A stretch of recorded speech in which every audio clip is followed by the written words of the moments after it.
But now we got another band. It was released just prior to the show tonight. Okay. That apparently Slash and Axl are talking. Yippee. As you know, Bumblefoot and DJ Ashba have tendered their resignations to the current lineup of Guns N' Roses. Okay. And as you know, almost a year ago, Guns N' Roses decided that they were no longer going to tour. Yeah. Under this current lineup. Right. Mm-hmm. And there's been lots of speculation that there will be a GNR reunion. Right. Now that's a big money reunion. It is a big, it's a stadium. It's a stadium tour. That's a Led Zeppelin-esque type money reunion. And I agree. So now it's been talked about that Slash and Axl are now, quote unquote, speaking after, 15 years. Yeah, exactly. Right. Looks like a major breakthrough in the relationship between Slash and Axl took place recently. In a new interview with a Swedish television outlet, the guitarist says the reconciliation between the classic Guns N' Roses members was way overdue. Slash was in Sweden helping to promote the new Marshall London phone, and where he jammed with his band Graveyard. Graveyard? That's what it says, Graveyard. I mean, I know of the band Graveyard, but I didn't know he's not in that. Well, that's what it says. It says Slash was in Sweden helping to promote the new Marshall London phone. I don't know what that is. I don't know what that is either. And where he jammed with the band Graveyard. Yeah, they're a band on Nuclear Blast. Okay, like stonerish type of a band. In the middle of the interview, the Swedish reporter for Aftonblad, I don't know what that is, TV seemed to randomly say, "I've heard that you've made friends with Axl again." Instead of dismissing the comment, Slash confirmed the news, saying it was probably way overdue, but it's, it's very cool at this point, Let's let some of that sort of negative dispel of the negative stuff that was going on for so long. Yippee. So apparently he's had some kind of discussion with Axl. Yeah.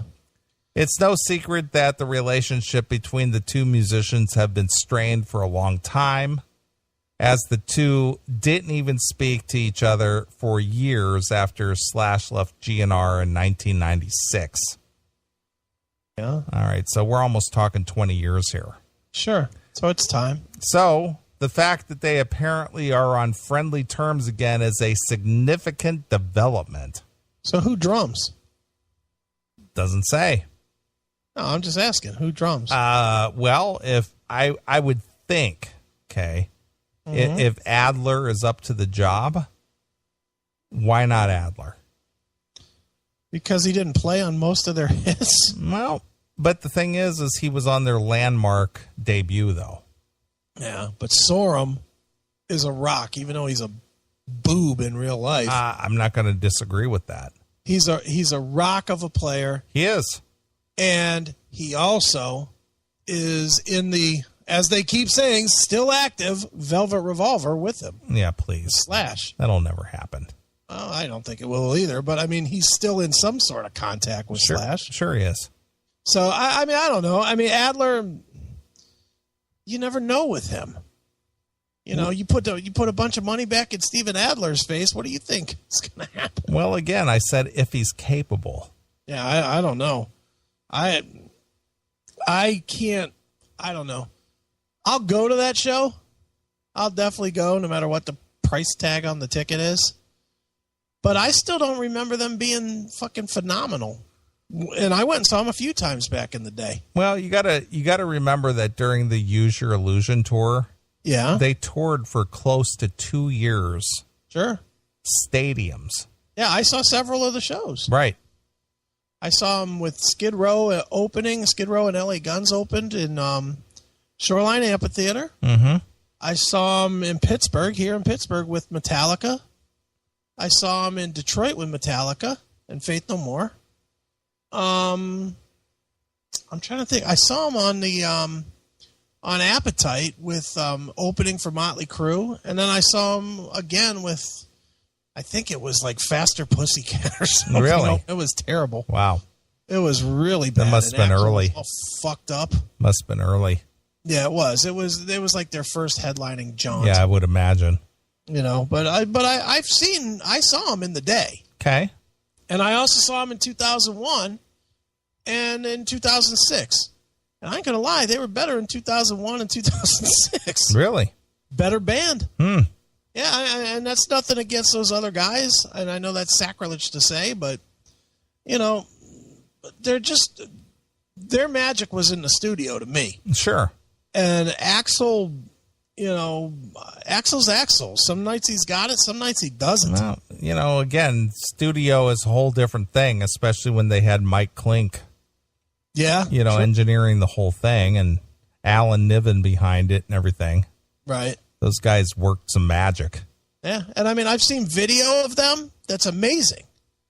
But I never really caught a truly amazing show. Did you? No. I mean, they were good. Yeah, but the thing is, this goes back to the whole thing about like when a prominent rock star dies early, then people have memories that they were the greatest thing ever. Right. And being that GNR had, a fairly short run. Sure. Between 87 and 92. Right. Mm-hmm. We're really talking about a 5-year span here. It's like a Doors type of a run. Yeah. It's like, oh, well, they were the greatest. Yeah, they weren't the greatest. Well, but that's what people remember, though. Right. And so, yeah, they have that legacy that goes, oh, man, these guys were the next Rolling Stones or whatever the case may be. And they toured. I saw them on that tour, too. Yeah, they were on that. Yeah, I remember when they played in L.A. when I was living in L.A., it was Rolling Stones, Living Colour, and Guns N' Roses. Yeah, it was same here. I saw it in Cleveland, but yeah, I saw that same show. Right. Mm-hmm. So, but that's what lives in people's memories. Right. Because it was such a short run, for the most part, it was a 5-year, they lived, they were at the top of their game for 5 years. Right. And then they went away. Yeah. Yeah, and they were. I mean, people dog Use Your Illusions. Those records were fucking massive. Yeah. Really were big. Well, they were 1 and 2 on the Billboard charts when they came out. Right, for a month until Metallica wiped off the map. Exactly. Then it was over. The Black Album came out and everything changed. Sure. The reporter then took it one step further and asked the question that Slash has heard hundreds of times. Right. Whether the classic GNR lineup would perform again. Slash didn't seem too pleased with that. Right. He didn't seem too pleased with that. Yeah.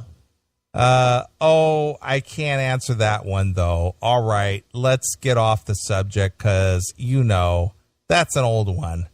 Earlier this year, Slash said, never say never, a similar question asked by an American TV station. I'll stick with Slash and the Conspirators. I'm going to say that GNR will reunite. I think they will. I think they will. That's a big payday. And that's one you can't. I mean, realistically, that's got to be a $500 million payday. Easily. God, if not more. Yeah. That might be the billion. That might be the $1 billion tour for 70 shows or something. Sure. Do 20 in Europe, 50 in the States, and out. I could see that happen. Sure. But I don't see him recording a record. Well, I don't think anybody really cares about a record, do you?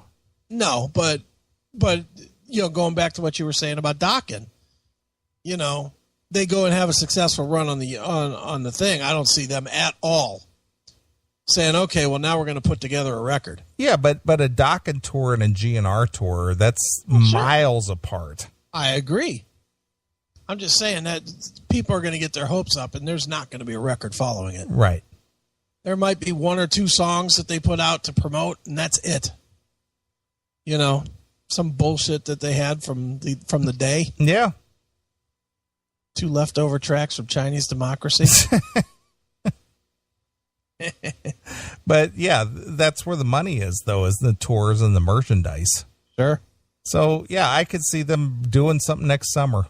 Well, I don't see it next summer. No, you way. Don't think? 2 summers, 2017. Really, that far away? They won't even announce it until then, or they won't announce it until next summer. No way.